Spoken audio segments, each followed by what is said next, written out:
안녕하세요. 양신TV 거대고양이 야옹신 나항식 수의사입니다. 오늘은 고양이와 관계를 맺는 데 있어서 보호자님들이 하는 행동이 고양이를 불편하게 하거나 고양이하고 멀어지고 고양이가 좋아하지 않는 대표적인 행동들에 대해서 한번 이야기를 해볼까 해요. 고양이가 나를 사랑해줬으면 좋겠고 나는 그만큼 고양이를 사랑하니까 일방적인 사랑이 아닌 얘도 나를 그만큼 사랑해주면 좋지 않을까라고 생각을 하실 거예요. 그렇기 때문에 아이랑 더 좋은 관계를 만들기 위해서 어떻게 보면은 뭐 연애라고 치면 뭐 밀당이 아닌 서로가 뜨겁게 사랑하는 관계를 만들기 위해서 여러 가지 행동들을 하실 텐데 그게 가끔은 고양이를 불편하게 하거나 고양이가 마음을 좀 멀어지게 하는, 한마디로 연인 사이에서도 그 행동이 나는 저거 싫어했는데 저런 행동을 하면은 자연스럽게 멀어지잖아요. 그리고 그걸 나중에 싫어하게 되고, 그런 거랑 비슷한 대표적인 행동들에 대해서 오늘 한번 이야기해 볼까 해요. 참고로 이 내용은 세바코리아라고 하는 펠리웨이를 제작하는 회사에서 나온 컨텐츠를 기반으로 제가 제작을 하게 됐고요. 이 기사 검색해 보시면 관련된 내용도 찾아보실 수가 있습니다. 보호자들이 많이 하는 행동, 대표적인 게 뭐가 있을까요? 일단 스킨십을 무조건 많이 하는 거. 스킨십을 무조건 많이 한다라는 거는 고양이가 매우 좋아하지는 않아요. 기본적으로 고양이는 어디를 언제 얼마만큼 만지느냐에 따라서 상당히 선호도가 달라지기 때문에 보통 고양이들이 좋아하는 스킨십이라고 하는 거는 뭐 미간을 제가 제일 좋아한다고 했잖아요. 근데 보호자님들은 어떻게 하죠? 이 제작 고양이도 맨날 하는 행동인데 501을 막 이렇게 안고 막 끌어안고 막 부비부비하고 막 아이고 내 새끼 이쁘다 막 이런 한단 말이야. 그렇기 때문에 그런 거는 고양이들이 어떻게 해요? 이따가 휙 떠나버리잖아. 그 침대 위에 쉬고 있으면 갑자기 막 확 안고 그런 스킨십하면서 너무 좋다고 뽀뽀하고 뭐 이런 스킨십을 너무 많이 하는 거, 이러한 것들은 고양이를 불편하게 할 수 있다라는 거죠. 상당히 아이들이 피곤하고 좀 스트레스 받을 수 있는 거예요. 물론 사람의 경우에는 너무 내가 사랑하기 때문에 표현하고 싶고 가서 막 만지고 싶고 하지만 제가 추천하는 스킨십의 강도는 미간 사이를 살살살 긁어주는 듯한 느낌으로 만져주거나 아니면 코터치 후에 여기 양옆 볼에 페로몬이 나오잖아요. 이 페로몬을 묻히듯이 이렇게 싹싹 만져주는 거를 추천하죠. 보호자님들이 스킨십을 너무 과도하게 하고 갑작스럽게 꽉 껴안거나 이러면은 고양이가 이러면서 이제 별로 안 좋아하는 경우가 많다. 두 번째는 고양이한테 약간 주도권을 줄 필요가 있는 거예요. 고양이가 의사 결정을 할 수 있게끔 상황을 만드는 거죠. 무슨 얘기냐면 고양이는 자율적인 성향이 되게 강하잖아요. 어떨 때는 얘가 혼자 있고 싶으니까 저희 가서 쉬고 있거나 아니면 같이 있고 싶으니까 옆에 붙어 있거나, 이런 자기가 선택할 수 있는 선택권을 줘야 되는데 그렇지 않고 보호자님이 계속 옆에서 있게끔 한다던가 아니면은 계속 가서 귀찮게 한다던가 이런 상황들이 생긴다면은 고양이의 관계가 멀어질 수 있다. 약간 제가 맨날 이런 고양이의 관계에 대한 이야기를 할 때 남녀 이성 간의 관계에 빗대서 얘기를 하긴 하지만 보통 비슷한 것 같아요. 사람과 사람과의 관계에서도 비슷하죠. 관계를 만들어 나가는 데 있어서는 뭐 먼저 누군가가 다가가고 아니면 조금 뭐 불편하면 좀 멀어질 수 있다라는 걸 받아들여야 되는데, 이게 막 사시사철 막 계속 붙어 있으려고 하고 사시사철 귀찮게 하고 아니면 너무 거리감이 있게끔 한다던가 먼저 다가와서 뭐 표현을 한다고 함에도 불구하고 그렇지 않고 내친다던가 이런 경우는 아이와의 관계를 망칠 수 있다라는 거죠.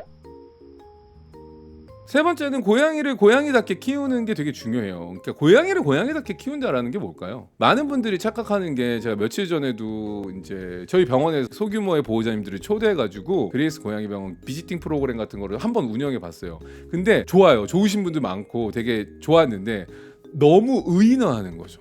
너무 사랑스럽고 소중하고 하니까 의인화, 고양이가 고양이 같다는 게 아니라 고양이가 사람처럼, 고양이를 너무 사람으로 생각하니까 얘가 막 서운할까봐 속상할까봐 이런 감정들을 표현하더라고요. 그러니까 좀 단호할 땐 단호하게, 교육할 땐 엄격하게 해야 되는데 그렇지 않고 너무 사람화 시키니까 소중하죠. 당연히 우리 고양이는 소중하지만 그래도 고양이의 가지고 있는 특성, 그런 것들을 생각하고 고양이답게 키울 필요가 있는 거죠. 고양이가 가장 중요한 게 뭐예요? 고양이는 자신의 안전, 자신의 안위가 되게 중요하기 때문에 항상 숨을 수 있는 공간이 있어야 되고 당연히 수직 공간도 있어야 되고 사냥 놀이도 정기적으로 해줘야 되고 탐험하고 냄새 맡고 올라갈 수 있고 숨을 수도 있고 이러한 것들을 환경을 만들어줘야 된다는 거죠. 제가 뭐 이 얘기를 항상 오랫동안 하지만 고양이 한 마리당 화장실은 N+1 두 개가 필요하다. 왜냐면 독립된 공간, 화장실 두 개 또 떨어뜨려 놔야 되죠. 편안하게 독립적으로 소변, 대변을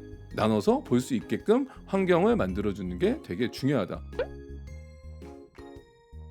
또 중요한 거는 잘못하는 것들 중에 하나가 뭐냐면 이동장 스트레스, 그러니까 건강검진을 정기적으로 해줘야 되는데 검진 체크를 해서 병원에 가는 과정에서 스트레스를 되게 많이 준다라는 거예요. 제가 항상 평상시에 필요한 교육 중에 하나가 이동장 교육이라고 했잖아요. 그러니까 물론 뭐 우주선 가방도 있고 이런 거 다 좋아, 다 좋은데 반 열리는 이동장에 교육을 해야지만 아이가 병원에 가서 정기적으로 건강 상태도 체크할 수도 있고 뭐 미연에 아이들이 건강하게 유지할 수 있거든요. 근데 제가 정말로 제일 많이 들었던 이야기 중에 하나가 왜 병원 안 오세요라고 하면 애가 너무 스트레스 받을까 봐요. 그러니까 평상시에 보호자님들이 이동장 교육을 안 하고 있다라는 거죠. 그러다 보니까 보호자님이 고양이하고 멀어지는 틀어지는 관계 중에 대표적인 게 병원 갈 때예요. 병원 가려고 하면은 아이를 억지로 잡아야 되고 이동장에 넣어야 되고 포대기로 이제 시선 차단을 하는 경우도 있겠지만 또 이동을 하다 보면 고양이가 무서워서 계속 울고 심한 경우에는 구토하는 경우도 있고 대변 소변 실수를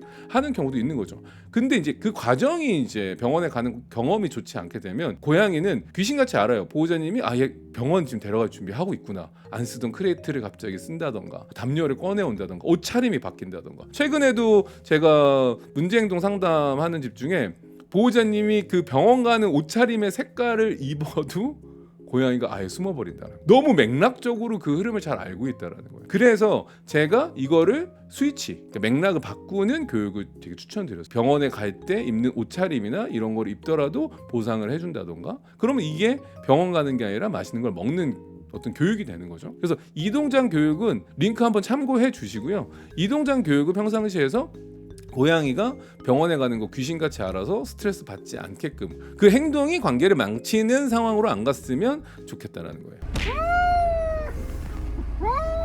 이 부분은 조금 1번 처음에 이제 스킨십 너무 많이 하는 것과 관련돼서 좀 연관성이 있다고 보이는데요. 어떤 거냐면은 너무 이제 관심을 많이 주는 거.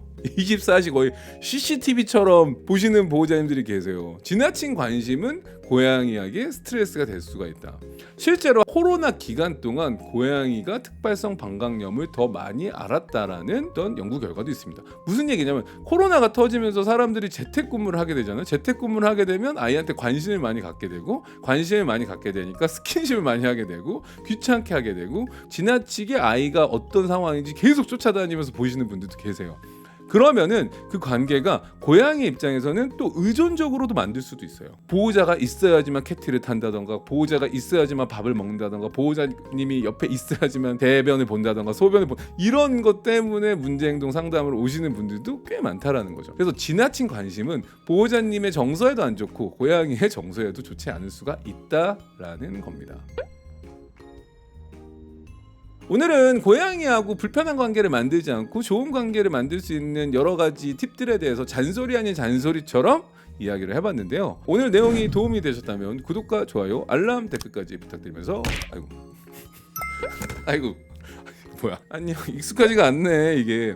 안녕.